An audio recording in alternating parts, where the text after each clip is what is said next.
Continuamos con este ciclo oscuro de padres que acaban con las vidas de sus familias. ¿Y por qué? Elegí estos casos porque han sido mi fascinación desde hace mucho tiempo. Vi varios documentales de estos episodios que os traigo estos días al canal en este miniciclo de terror. Incluso muchos de vosotros conoceréis a los protagonistas por lo mediáticos y famosos que fueron. A mí me impactaron mucho, como sacados de una misma película de intriga, con todos los ingredientes de tenerte al filo de la pantalla sin poder parpadear, a la vez que me dejaron la sangre helada. Hay algo inquietante en estos casos donde padres, pilares del hogar, se convierten en protagonistas de tragedias inimaginables.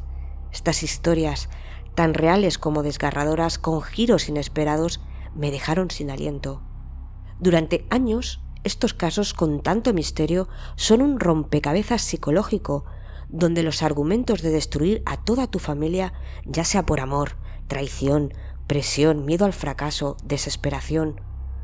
Supongo que os preguntaréis, al igual que yo, ¿por qué no considerar una idea mejor? Hablar con tu familia sobre tus problemas, ya sea que enfrentas una depresión, dificultades financieras, cuestiones personales. Compartirlo con tus seres queridos siempre será una acción más valiosa. ¿Qué más podría importar que el bienestar de quien amas?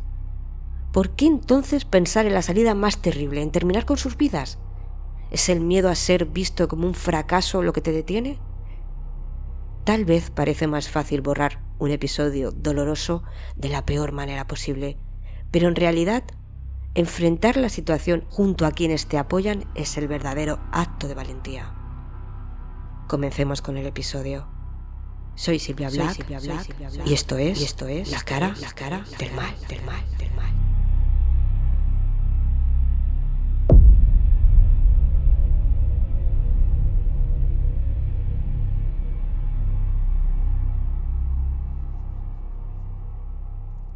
Conozcamos a la familia Dupont de Ligonnès, una antigua dinastía aristocrática francesa que tiene sus raíces en Annonay, al suroeste de Francia.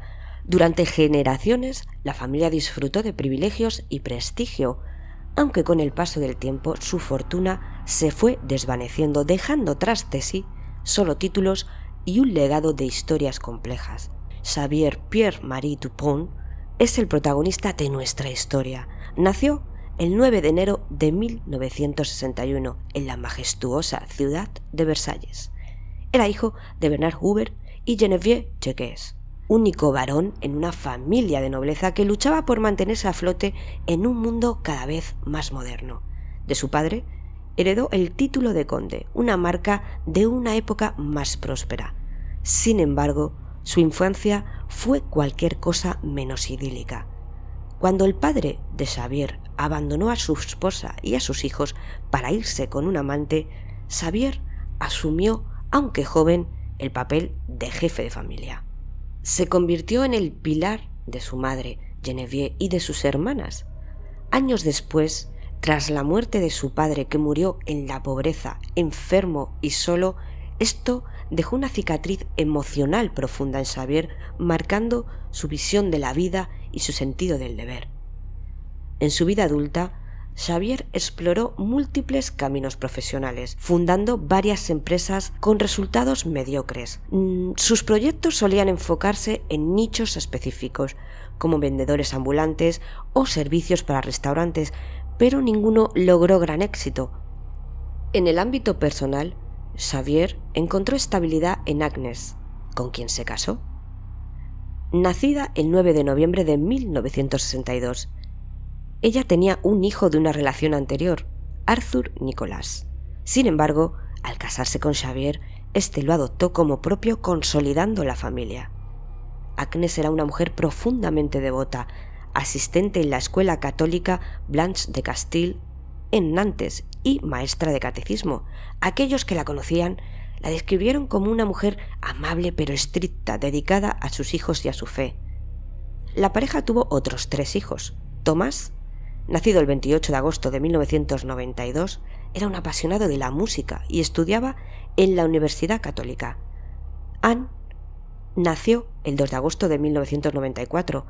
Destacaba en sus estudios y encontró como hobby ser modelo para revistas de moda. Benoit, el más joven, nacido el 29 de mayo de 1997, era el espíritu libre de la familia, amante de la batería y siempre dispuesto a hacer reír a los demás. Esta familia, aparentemente ideal y profundamente unida, vivía en una modesta casa en Nantes, unida por sus creencias religiosas y el deseo de superar las adversidades. Sin embargo, detrás de las puertas de su hogar se escondían secretos que con el tiempo transformarían sus vidas en historias más intrigantes y sombrías de la historia contemporánea francesa.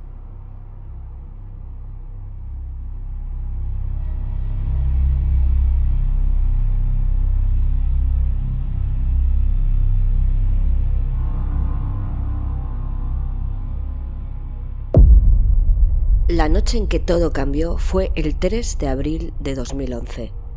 Mientras la ciudad dormía, dentro de las paredes del hogar de la familia Dupont, seguía su rutina nocturna, ajena al horror que se estaba gestando. En las semanas anteriores, Xavier en su mente solo existía una única cosa: acabar con toda su familia, quizá la vergüenza o el miedo, y no querer enfrentarse de decirle a su familia que se sentía fracasado. Durante días había llevado a cabo su plan: comprar lo que necesitaría para destruir lo que creó. El protagonista de este terrible caso ya contaba con un rifle calibre 22, heredado de su padre. Lo que necesitaría serían municiones, un silenciador, bolsas de cal viva y sacos de cemento. Estos objetos, comprados en diferentes días y ubicaciones, no despertaron sospechas inmediatas, pero juntos componían las piezas de un rompecabezas mortífero. Xavier se movía con calma. Su rostro no mostraba signos de emoción, pero en sus ojos había una determinación inquietante. Había planeado cada detalle con precisión. No había espacio para el error. Mientras su esposa y sus hijos dormían plácidamente en sus camas, él preparó el arma con el silenciador, cuidadosamente ajustado. Ya era la pieza final en un acto que marcaría para siempre la historia de Francia. Se dirigió primero al dormitorio principal. Su compañera durante más de 2 décadas dormía profundamente, ajena al destino que se cernía sobre ella. Quizá por un momento se detuvo en el umbral, como si una parte de él buscara una última señal para detenerse. Pero esa duda, si existió, se desvaneció en el silencio de la habitación. Un disparo amortiguado por el silenciador rompió la calma. Su mujer murió en el acto, nunca supo lo que le ocurrió. Salió del dormitorio donde acabó con la vida de su compañera de vida, y ahora tocaban sus hijos, a los que adoraba. Fue uno por uno. Visitó las habitaciones de su hijo Arthur, el mayor de 20 años, al que disparó 2 veces. La segunda en visitar fue Anne, de 16. También murió de 2 disparos. Y finalmente el pequeño Benoit, de tan solo 13 años. Cada puerta que se abría revelaba un mundo de sueños y juventud, un universo que Xavier apagaba con una precisión fría y metódica. Los cuerpos yacían inmóviles, como si el tiempo mismo se hubiera detenido en ese instante. Y por último acabó con la vida de los 2 perros. La noche avanzaba y la casa se sumía en un silencio que ya no era natural. Este padre asesino comenzó la segunda parte de su plan. Con una eficacia que solo puede describirse como escalofriante, arrastró los cuerpos hasta el jardín trasero. Allí, en un rincón discreto, había cavado fosas días antes, camufladas bajo la apariencia de trabajos de jardinería. Los envolvió en sábanas y mantas con una delicadeza perturbadora y los colocó junto a los cuerpos de las 2 mascotas de la familia. Mientras trabajaba bajo el cielo estrellado, la calma de sus movimientos era casi antinatural. Cada pala de tierra que caía sobre las tumbas improvisadas parecía ser el cierre de un capítulo que él había decidido escribir. La cal viva, esparcida con precisión, era su intento de borrar las huellas de su acto. El cemento mezclado y vertido con cuidado era el sello final de su obra. Al amanecer, Xavier regresó al interior de la casa. Lavó sus manos. A pesar de las horas de trabajo físico y mental, su semblante no mostraba signos de agotamiento. En ese momento no quedaba rastro del hombre que había estado trabajando en el jardín durante toda la noche. Limpió la casa en profundidad sin dejar rastro de huellas ni sangre. La casa estaba vacía de vida, pero su orden y limpieza daban la ilusión de normalidad. Pero aún quedaba su hijo Thomas, ya que estudiaba en una escuela fuera de la ciudad. Al día siguiente, Xavier llamó a Thomas en una llamada perturbadora, urgente, diciéndole: Tu madre ha tenido un accidente, está en el hospital, ven rápido. Las palabras eran frías, calculadas, sin cuestionar. El joven, preocupado, corrió antes, ajeno al destino que le esperaba. Horas después, Thomas y Xavier se encontraron en un restaurante. Era una escena extrañamente cotidiana. Padre e hijo compartiendo una comida, pero con un aire cargado de tensión imperceptible para cualquiera que no supiera lo que había ocurrido la noche anterior. Los estudios forenses confirmaron más tarde que el joven murió esa misma noche de la misma manera que los demás, con 2 disparos, casi un día completo después de que su madre y sus hermanos fueran asesinados y enterrados bajo el jardín de la casa familiar. Tras acabar con la vida de Thomas, Xavier limpió el arma y guardó con cuidado las herramientas utilizadas, llevando el cuerpo de su hijo junto con la demás familia. A medida que el día avanzaba, el barrio recuperaba su rutina habitual. Los vecinos pasaban frente a la casa sin saber que dentro de esas paredes se había desatado una tragedia. Mientras tanto, Xavier preparaba su salida. Sabía que tenía un margen de tiempo limitado antes de que las preguntas comenzaran a surgir. Aquella casa, ahora silenciosa y vacía, se convirtió en un testigo mudo de un acto que resonaría durante años en la memoria colectiva. Ese día, el sol se ocultó sobre Nantes y con él la vida en el número 55. Se preparó un café y se sentó frente al ordenador. En la pantalla redactó los correos electrónicos que enviaría más tarde, justificando la ausencia repentina de la familia. Cada palabra, cada frase estaba diseñada para desviar cualquier sospecha. Los días siguientes se movió con una calma desconcertante. Fue visto en restaurantes, cajeros automáticos, estaciones de servicio, siempre solo y siempre sereno. Las cámaras de seguridad captaron su imagen varias veces, pero nunca mostró un gesto que delatara el peso de sus acciones. Era como si hubiera dejado atrás no solo a su familia, sino también cualquier rastro de humanidad. Los vecinos, al pasar frente a la casa, empezaron a notar pequeños detalles. Las persianas siempre cerradas. Y nunca las cerraban ni cuando se iban de vacaciones. El correo acumulado en el buzón. La ausencia de los niños que solían jugar en el jardín. Pero nadie imaginaba la magnitud del horror que se escondía bajo esa fachada de normalidad.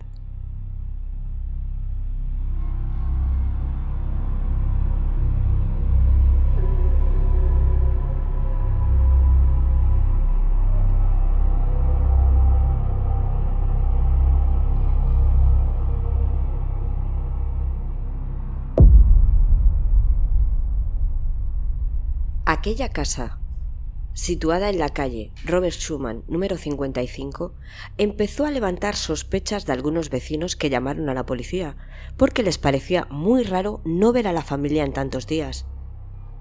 Después de varios días entrando la policía en casa y no encontrar nada extraño salvo una familia que parecía que se fue a toda prisa, un 21 de abril, el teniente a cargo de la investigación encontró algo raro debajo de la terraza. Decidieron cavar. Encontraron grandes bolsas de basura cerradas con cinta adhesiva. Allí estaban los cuerpos bajo la terraza. Este hallazgo fue tremendamente impactante, una verdadera masacre. Los cuerpos estaban envueltos en mantas y sábanas. El cuerpo de la madre, Arthur, Anne, Benoit y las mascotas estaban juntas. En cambio, el cuerpo de Thomas, el segundo hijo, estaba apartado de los demás. como si hubiese sido el último en asesinar. Parecía un entierro religioso. Los cuerpos de la familia tenían cada uno figuras e imágenes religiosas, incluso una cruz. Eso daba a entender que quien acabó con sus vidas tenía lazos afectivos a las víctimas. Faltaba un cuerpo, el de Xavier. Buscaron por todas las zonas y no había rastro de él. Pasó a ser el principal sospechoso y la policía emitió una orden internacional. Tras la autopsia, descubrieron en la sangre somníferos en los niños. La madre era la única que no tenía drogas en el cuerpo. Ella dormía con una máquina de apnea del sueño. Esta tragedia no solo fue el inicio de un caso criminal, sino el comienzo de un misterio que se prolongará durante años, un enigma que no solo desafió a la justicia, sino también a la comprensión humana. Las líneas de tiempo reconstruidas por las autoridades francesas dibujan el inicio de un escalofriante rompecabezas. El matrimonio y los hijos, Arthur, Anne y Boniat, fueron vistos por última vez la tarde del domingo de 3 de abril de 2011. Fue un día aparentemente normal. Fueron al cine, fueron a cenar a un restaurante cerca de la zona, y allí hubo risas y una familia feliz.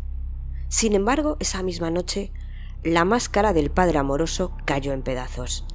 Tras acabar con la vida de su familia, Xavier dejó un breve mensaje en el contestador de su hermana. Un te quiero, palabras simples, pero cargadas de un extraño e inquietante tono. Días después, cuando las noticias se desbordaron, su hermana confesaría que algo en esa llamada le había provocado un escalofrío que no pudo explicar. Los investigadores también pudieron averiguar que Thomas recibió una llamada urgente en su escuela. Le llamó su padre para que se presentara cuanto antes en casa. Con una frialdad inquietante, Xavier pasó los días siguientes trazando el plan perfecto para desvanecerse sin dejar rastro. Llamó a la escuela de sus hijos menores para informar que estaban enfermos y no asistirían a clase en varios días. Liquidó sus cuentas bancarias, rescindió el contrato del alquiler de la casa familiar e informó al trabajo de su mujer que su esposa no volvería al trabajo. Cerró las cortinas de la casa, bloqueando cualquier mirada curiosa, y dejó un aviso en el buzón pidiendo devolver toda la correspondencia a sus remitentes. El detalle más perturbador fue el intercambio de mensajes en los que Xavier se hizo pasar por su hijo Thomas. Contactó a uno de los amigos del joven, dejando una huella de normalidad curiosamente fabricada. El 11 de abril, una nueva pieza del rompecabezas apareció. Familiares y amigos recibieron cartas escritas por Xavier. En ellas relataba versiones contradictorias y sorprendentes de su desaparición. En una, aseguraba que toda la familia había emigrado a Australia por una oportunidad laboral. En otra, enviada a su hermana, confesaba que habían sido obligados a huir a Estados Unidos como parte de un programa de protección de testigos, resultado de su supuesto trabajo como informante encubierto para la DEA. Esto permitió a los investigadores, con ayuda de la Interpol, descubrir que los datos eran inexistentes y todo una farsa.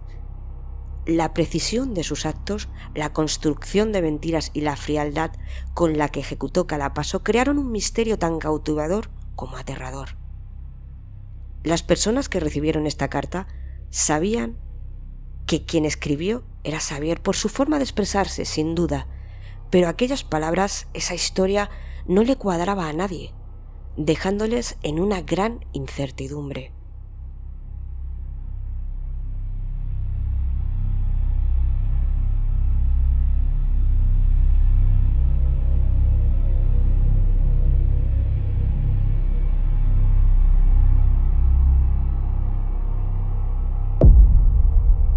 El caso de Xavier Dupont de Ligonnès no solo capturó la atención de Francia, sino que también resonó en el mundo entero.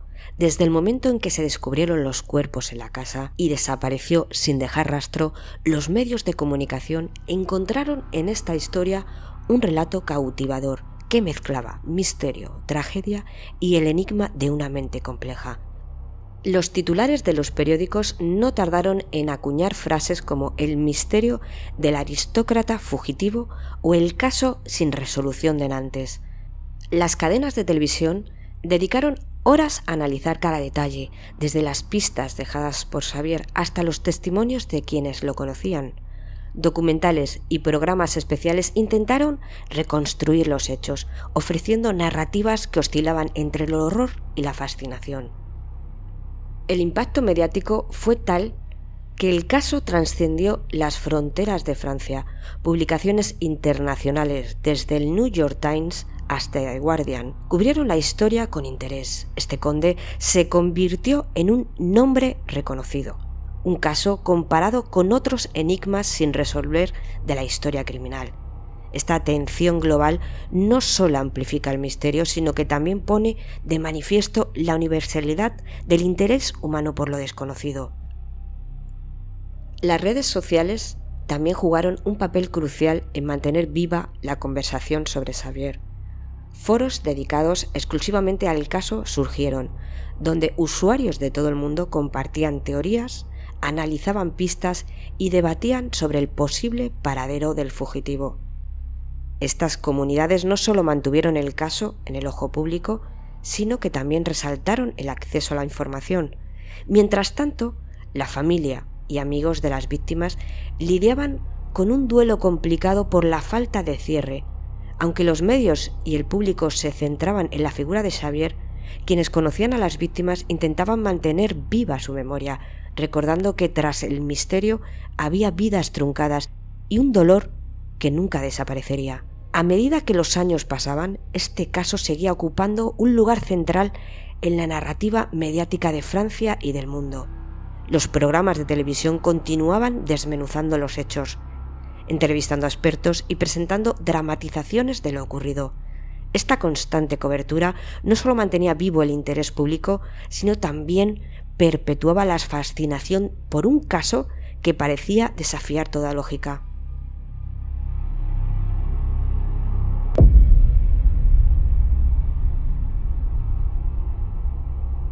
La desaparición del conde asesino tras los crímenes marcó el inicio de uno de los misterios más desconcertantes en la historia criminal de Francia. Mientras la familia yacía enterrada en el jardín trasero, él comenzó un viaje hacia el sur del país, dejando tras de sí un rastro que parecía cuidadosamente diseñado para confundir y desviar a quienes lo buscarían. El 10 de abril de 2011, fue captado por cámaras de seguridad en una estación de servicio cerca de un pueblo en Provenza. Vestía de manera casual, su rostro no mostraba signos de estrés y su comportamiento era calmado, que pasaba desapercibido para los presentes. Lo que nadie sabía en ese momento, que este hombre aparentemente tranquilo era el principal sospechoso de un múltiple asesinato que conmocionaría al país entero. Cada movimiento de Xavier parecía estar calculado. Utilizó su tarjeta bancaria para realizar pequeñas compras y retirar dinero en efectivo, asegurándose de no levantar sospechas. Las cámaras de seguridad lo captaron varias veces, pero siempre actuaba con la serenidad de alguien que no tenía nada que ocultar. Esta calma aparente desconcertó a las autoridades, quienes se enfrentaban a un hombre que parecía moverse con la certeza del plan bien elaborado. En la región de Provenza dejó su coche estacionado en el aparcamiento de un hotel donde fue encontrado días después.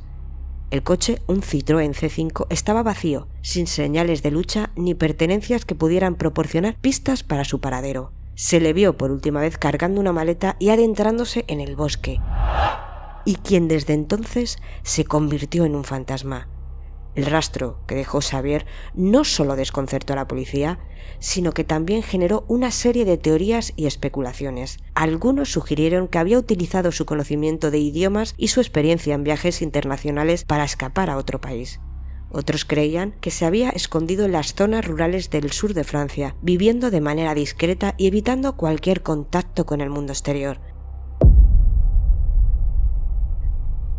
Mientras las autoridades desplegaron una búsqueda a nivel nacional e internacional, Xavier parecía haberse desvanecido.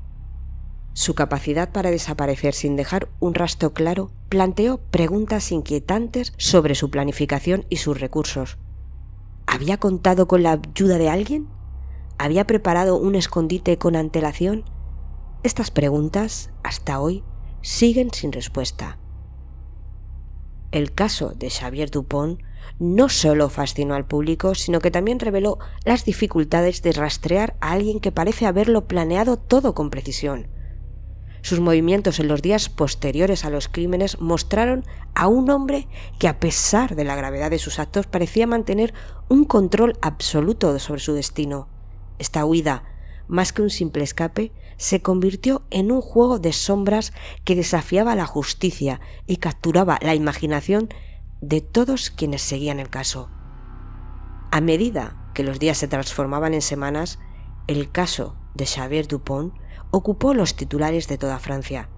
La desaparición de un hombre con un pasado tan cuidadosamente construido dejó perplejos a los investigadores, quienes se enfrentaban a una combinación inquietante de astucia y planificación.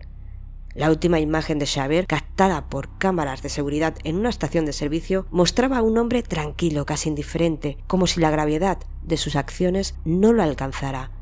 En paralelo, surgieron rumores sobre posibles avistamientos. Testigos afirmaron haber visto a un hombre que coincidía con la descripción de Xavier en distintos puntos de Francia e incluso en el extranjero. Algunos informes lo ubicaban en Italia, mientras que otros sugerían que había cruzado el Atlántico hacia América Latina. Sin embargo, ninguno de estos avistamientos pudo ser confirmado, lo que añadió una capa de misterio a su huida. Mientras tanto, las autoridades analizaron en profundidad su comportamiento previo a la desaparición. Descubrieron que Xavier había estado investigando métodos para desaparecer sin dejar rastro.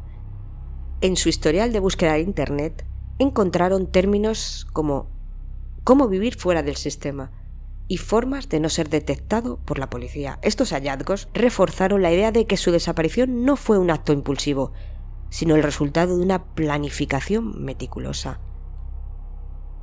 Con el tiempo, la búsqueda se amplió a nivel internacional. Las autoridades emitieron alertas en toda Europa y colaboraron con organismos policiales de otros países para rastrear cualquier pista sobre Xavier. Sin embargo, cada esfuerzo terminaba en un callejón sin salida, dejando a los investigadores frustrados y al público con más preguntas que respuestas.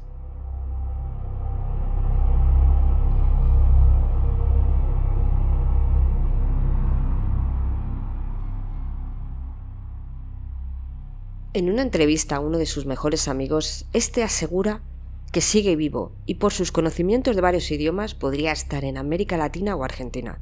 Por otra parte, su hermana Christine, en sus escasas apariciones, dado que se encuentra en una especie de encierro religioso junto con su madre, sigue sosteniendo que su hermano está vivo. En julio de 2015, un periodista de la AFP recibió una carta inesperada, firmada con el nombre de un desaparecido. Dentro del sobre, una fotografía revelaba a dos de sus hijos sentados frente a una mesa de comedor, una escena íntima jamás compartida con la prensa. En el dorso, un mensaje escrito en tinta azul estremecía: Aún estoy vivo. Tras días de esperar nuevas informaciones o cartas, quedó en nada. Jamás volvieron a escribir. Quizás fue alguien gracioso con tiempo libre. El misterio volvió a cobrar fuerza en enero de 2018, cuando un operativo policial desplegó a más de 20 agentes entre Nantes y Toulon. La pista había surgido días antes, cuando dos mujeres denunciaron a un monje cuya apariencia era inquietantemente familiar. Pero tras ir a investigar la policía, el hombre resultó ser un religioso llamado Jean-Marie Joseph. Tan solo se parecía a él.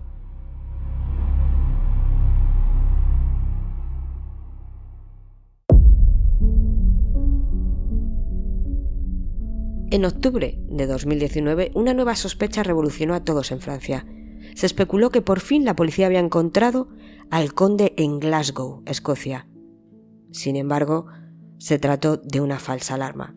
Se le equivocó con otra persona. En el impacto cultural del caso también se manifestó en el ámbito literario y cinematográfico. En el cine y la televisión, la historia del conde se convirtió en un tema recurrente. Documentales y docuseries ofrecieron análisis profundos del caso, entrevistando a familiares, amigos y expertos en criminología. Estas producciones no solo buscaban desentrañar el misterio, sino también examinar el impacto emocional en quienes quedaron atrás. En algunos casos, los documentales destacan las limitaciones del sistema judicial y las dificultades inherentes a rastrear a alguien que parece haber planeado cada detalle de su desaparición. En el ámbito académico, el caso de Dupont se convirtió en un tema de estudio para los criminólogos, sociólogos y psicólogos. Las universidades organizaron seminarios y conferencias para analizar las implicaciones del caso desde múltiples perspectivas. El francés más buscado sigue sin aparecer y el espeluznante caso continúa sin resolución.